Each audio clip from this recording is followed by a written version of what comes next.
And they will fill that tub with water, sometimes with soap, sometimes not. And they will start bathing the family. And they will not change the water. They'll just keep bathing the family, and Mama goes last. And so all the ladies are terribly affected. So we do lessons on what it means to take a bath and how you take a bath. But then there are others. Go ahead and change to the next. Of course, the favorite of all of us who make these kind of trips, including my wife, are the little ones. And we saw so many little ones. Again, we deal with trying to get them how to boil water, how to protect them, how to keep them. But we dealt with such things. We had one little boy, and I don't have a picture of him. I chose not to take a picture of him. But he came in, he was one of 5 children, and we checked the whole family, and he had a cold. A lot of the children will have pneumonia. Now that's hard to imagine when it's 90-some degrees every day, but many of them will have pneumonia.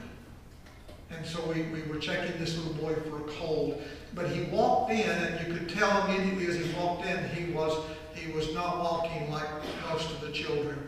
And he was actually walking on the top side of his little toe, because that was what was turned under. Both feet were plugged terribly. And yet that little boy walked in that room and was having a ball because I had a balloon.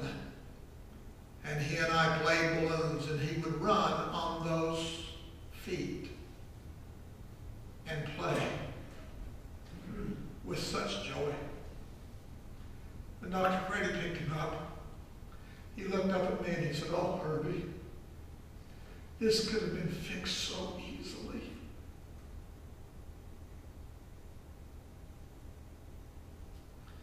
So he asked the mother, he said, "Can I take some pictures?" And he took several pictures of these babies' feet.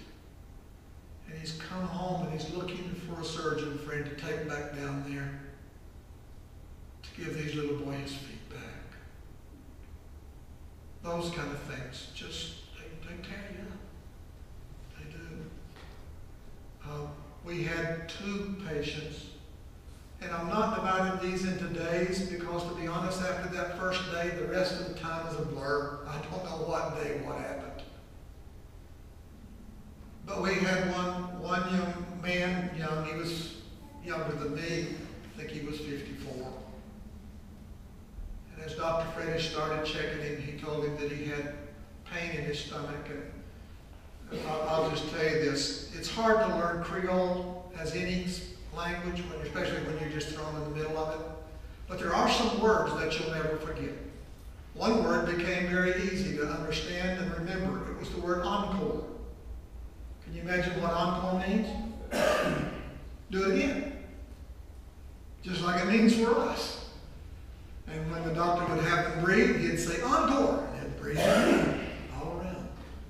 But the word that was most intriguing to me is the word for pain and hurt. And that's the word finale, spelled F-E-M-A-L-E. I'll go on. You'll get there in a minute. This man had finale in his stomach. And Dr. Freddie started to check him, and he says, "Oh my." One thing I saw, and every time in Mexico we see it, and one of the reasons I love this man, is he is so compassionate for the people, but he's also so involved in the lives of the team. And anytime there's something that shows up in those mission fields that these nurses that work with us will never see in America, he has to go get them. And he lets them experience. He lets them touch and feel. He lets them listen. And he tells them what they're feeling and what the situation is. And both times we've been in Haiti, this has happened, where someone has been sitting there and he describes to us, not through the interpreter yet to the man, but to us, this man is filled with cancer. Here, feel this. And he would explain to them what they were feeling and what the gross growths that were going out from it, and how that it was inoperable and why it was inoperable. And all of a sudden, and again, this has happened about 3 or 4 times, our hearts break. And every time he says to the patient, he says, "Can we pray with you?" And the team will gather around, and we will touch, and we will pray for God's healing. We will pray for God's care, comfort. Of course, we try to get them to go to Port-au-Prince to the Miami University Hospital and see if there's anything that can be done. And we will do whatever we can to see that that happens. And the next story I want to tell you about is one of those times. But that happened twice in this trip. One with a mature lady with breast cancer, and this mature man with stomach cancer. And we do our best to try to help them, but sometimes we can't. One lady in her 30s, and I told you some of this last week, but it is even more awesome this morning to tell you because of what's happened this week. This lady was 30-something. She came in with all of the Haitian problems. She never mentioned the fact that she had a growth on her neck. It was not important to her. And he checked her, and as he does, when I go to his office here or in Mexico or Haiti, wherever, he checks their heart, checks their breathing, and he checks their carotid arteries. Everybody, he does that every time we go. And he checked her left carotid artery, and when he went to her right carotid artery, I saw him take the stethoscope around to the front because the carotid artery had moved. This lady had a growth on her neck. And he starts to examine this growth, and he asked her, he said, "Is this bothering you?" And she said, "No." She was not concerned for it. And he said, "Well, how long have you had it?" And she said, "All my life." And again, he had me go get the nurses, and he explained to them that truly, up to this point in her life, this had not been a problem. It was not a medical problem, it was visual only, but that it had started growing.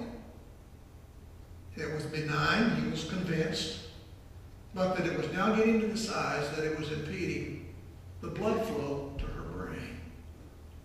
And he had the girls listen to this artery, and it was doing something he called thrill, and it was a flutter as the blood was trying to get through this artery to her brain. And he explained that this young lady in 1 to 3 years would drop dead from a massive stroke. That this tumor would continue to grow until it totally stopped the flow. And that the only hope she had was surgery. He mentioned that it was something he could do, but that it would be very dangerous. And to make a long story short, we came to the conclusion it was too dangerous for us to try to do. We asked the missionary, "What can we do for this lady?" And he said, "Well, I can get her to the Miami University Hospital, and they will operate on her and take care of her." And I said, "What's stopping you?" He said, "Money. She doesn't have any money. We don't have that kind of extra money. There's just not money." I said, "Well, how much money are you talking about?" He said, 700 or 800 Haitian dollars. He said, "That's more money than these people will make. Some of them owe in a year." I said, "Well, how much is that in American money?" He said, "Oh, $150, $180. Well, for those of you who've been here, you know that when you sent me, my expenses were going to be $1,300 for the flight and the hotel, etc. And you sent me with $1,800. And I can tell you more came in after I left. And I had money in my satchel that you had handed me. And I said, "Just wait a minute." And I walked into my satchel,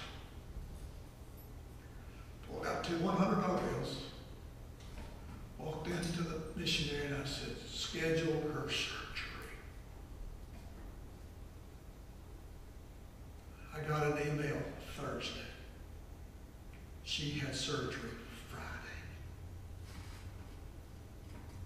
She will live because of your faithfulness. Your your faithfulness to give, and your faithfulness to send your pastor to be a part of the healing process. We also sent her a little more money to take care of all the post-operative medications. And she's probably home today worshiping at church. Because they don't keep them in the hospital. I mean, they cut their head off and send them home. But because of your faithfulness, we were able to do those kind of things. What's next, Dalton?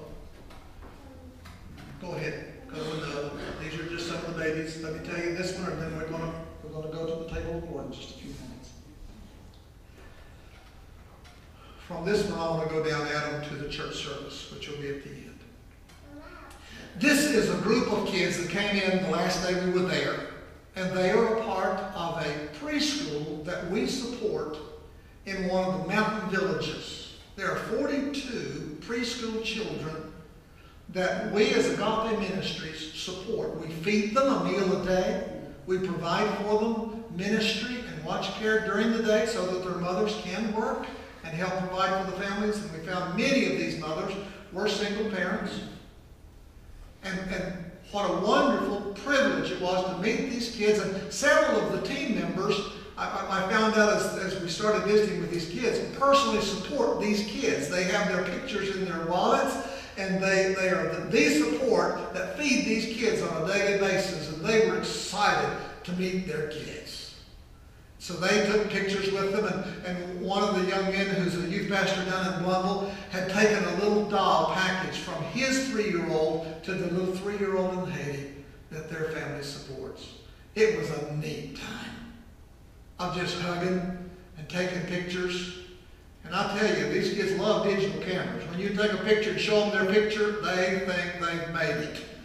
You know, there's a picture of them on the camera.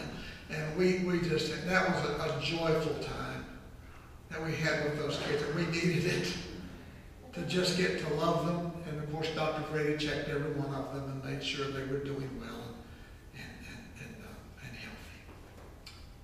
I want to take you to the church service because this I want to be the lesson, if it can be, for this service this morning.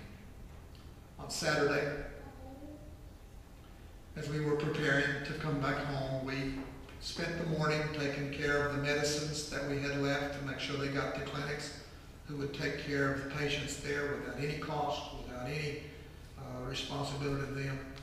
And so we divided those medicines for 3 different clinics and did all of that on Saturday morning, and then had lunch, and about 4 o'clock headed out for church. This is held in the same area where we had our tragedy on Monday. The tarps that were over top of us were the same tarps that caused all of that devastation on Monday. But we were ready for church. And by the time we got there, there were probably 200 people there. Their starting times are like some other cultures. It's just basically when you want to show up. And so the crowd grew the longer we were there. It just kept growing. People kept coming. But they started their worship at 4 o'clock. On the left side of that group that you're seeing the starting of the audience, and it goes on back, and it wraps around everybody, is about a 30-piece band. There you can see some of them. Trombones, trumpets, clarinets, saxophones. Could they play them? Well, sort of. You know what I mean? Sort of. They had a bass player that he was really good at looking for stuff, but he never did find the note. Never did.